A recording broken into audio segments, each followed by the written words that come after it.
MLA ফাটা কেষ্ট কি বলছি আগে শোনো, তারপর আমি বলছি। ওখানে দীপু দাসকে জ্বালিয়ে মেরে দেওয়া হলো, জ্বলন্ত জ্বালানো হলো তাকে। তার প্রতিবাদে হিন্দু মঞ্চ একটা মিছিল বার করলো, তাদের পুলিশ মেরে মাথা ফাটিয়ে দিল। তাহলে কি ওই দেশে কিছু হলে এখানে আমরা প্রতিবাদও করতে পারবো না? অবশ্যই আন্দোলন করতে পারবা, কেন পারবা না? কিন্তু মিঠুন চাচা, আজ যে উড়িষ্যায় বাঙালিদেরকে রোজ একটা করে পিটি পিটি মেরে ফেলছে, ওই তার বেলায় তো আন্দোলন করছে না?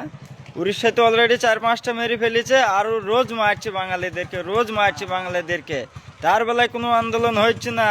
আর সেই বাংলাদেশে কোন এক বালকে মেরে ফেলেছে, তার বেলায় আন্দোলন মারাচ্ছ? হ্যাঁ মিঠুন চাচা, তুমি সিনেমার নায়ক, তোমাকে সিনেমাতেই মানায়। হ্যাঁ, এসব রাজনীতি ছেড়ে দাও, তো সিনেমা জগতে বাবার রোল করো গা, নাই দাদুর রোল করো গা, তোমাকে ভালো মানাবে। এসব রাজনীতি মাথা ঢোকায় না। আর ভিডিওটা বেশি বেশি শেয়ার করবা।